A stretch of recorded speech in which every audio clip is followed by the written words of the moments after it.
السلام علیکم ورحمۃ اللہ وبرکاتہ۔ محترم ناظرین، یہ جو اسلام 360 ایپ ہے، ان ایپ والوں نے بہت بڑی بڑی علمی خیانتیں کی ہیں، ترجموں میں گڑبڑیاں کی ہیں، اور بریکٹ میں اپنی جانب سے انہوں نے جو ہے نا اپنی جانب سے ترجمے گڑھے ہیں، جو کہ عربی عبارات میں ہے ہی نہیں، احادیث میں وہ لفظ ہے ہی نہیں، اردو میں انہوں نے اس کا ترجمہ کیا ہوا ہے لوگوں کو گمراہ کرنے کے لیے۔ اس ایپ کا استعمال کرنا درست نہیں ہے۔ اب مثلا اس حدیث کو لیجئے جو اسکرین پر ہے، انہوں نے اتنی بڑی علمی خیانت کی ہے اور مسلمانوں کا دھوکہ دے رہے ہیں۔ یہ بریکٹ میں انہوں نے لکھا ہے کہ نماز کے اختتام پر سلام کے وقت جو رفع دین تھا اس سے حضور نے منع فرمایا، حالانکہ حدیث جو اوپر ہے عربی عبارت میں، اس میں کہیں بھی نماز کے اختتام کا کوئی ذکر نہیں ہے۔ یہ محض لوگوں کو دھوکہ دینے کے لیے انہوں نے اپنی جانب سے بریکٹیں گھڑی ہوئی ہیں۔ حالانکہ اوپر اسکرین میں آپ جو حدیث شریف دیکھ رہے ہیں اس میں پوری نماز میں رفع دین سے حضور نے منع کیا ہے۔ ایسا نہیں ہے کہ سلام کے وقت کا رفع دین سے منع کیا، بلکہ پوری نماز میں رفع دین سے منع کیا ہے۔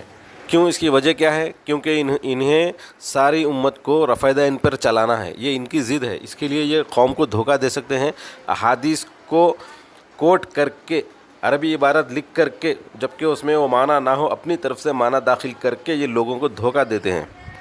حالانکہ بریکٹ میں جو اختتام لکھا ہے یہ بھی تو باب افتعال ہے، عربی کا ہی لفظ ہے۔ اختتام اگر اردو میں انہوں نے ترجمے میں کیا ہے تو یہ عربی عبارت میں یہ ہونا چاہیے تھا یہ لفظ، حالانکہ عربی عبارت میں یہ لفظ ہے ہی نہیں۔ اب ناظرین یہاں دیکھیں، انہوں نے ایک شوشہ چھوڑا ہے تقلید دشمنی میں۔ ان کا کہنا ہے کہ ایک آدمی بھی سواد اعظم ہے، حالانکہ یہ بالکل غلط بات ہے۔ سواد اعظم یعنی اکثریت جہاں پر مسلمانوں کی ہوگی وہ طبقہ گمراہ نہیں ہوگا۔ لیکن 360 ایپ والوں کا کہنا ہے کہ ایک آدمی بھی سواد اعظم ہے۔ یہ کہاں سے انہوں نے اخذ کیا ہے؟ قرآن سے لیا ہے یا حدیث سے لیا ہے؟ یہ سوال انہی کے اوپر ہے۔ حدیث کے ترجموں میں اگر کوئی طبقہ کوئی فرقہ دھوکہ دیتا ہے تو وہ اہل حدیث ہے۔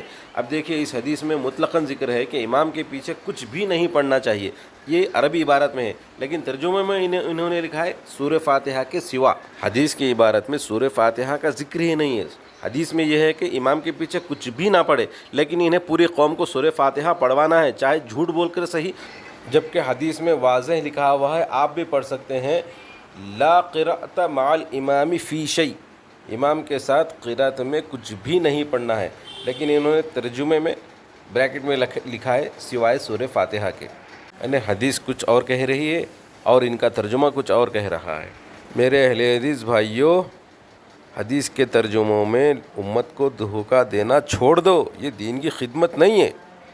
ایک مسلمان کسی بھی معاملات میں دھوکہ نہیں دے سکتا، خصوصاً دین کے معاملات میں تو ہرگز بھی دھوکہ نہیں دے سکتا۔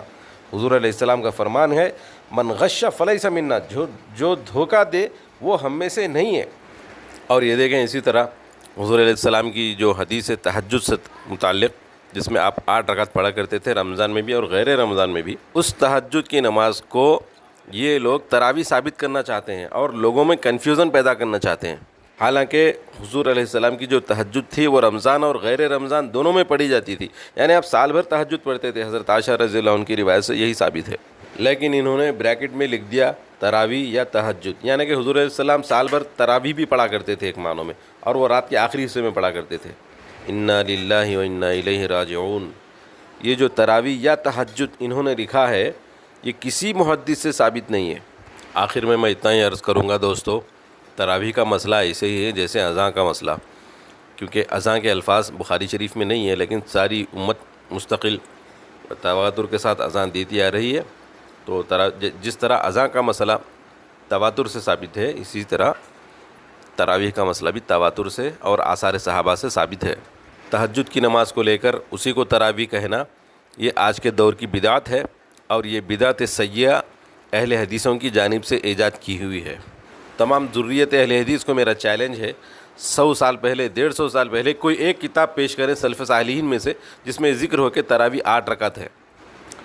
ناظرین سے گزارش ہے کہ صحابہ کرام کے راستے کو اپنائیں، تابعین و تبع تابعین کے راستے کو اپنائیں، یہی ہدایت کا راستہ ہے اور یہی انشاءاللہ کامیابی کا راستہ ہے، کیونکہ صحابہ کرام اور تابعین کے راستے پر چلنے سے ہمیں حضور کی سنت ملے گی۔ حدیث کے ترجموں میں گڑبڑی کر کے لوگوں کو دھوکہ دینے والوں کے راستے پر سنت ہمیں ہرگز نہیں ملے گی۔ اللہ تبارک و تعالی ہمیں سنت کے راستوں پر چلائے اور ہر قسم کی بدعتوں سے ہماری حفاظت فرمائے۔ السلام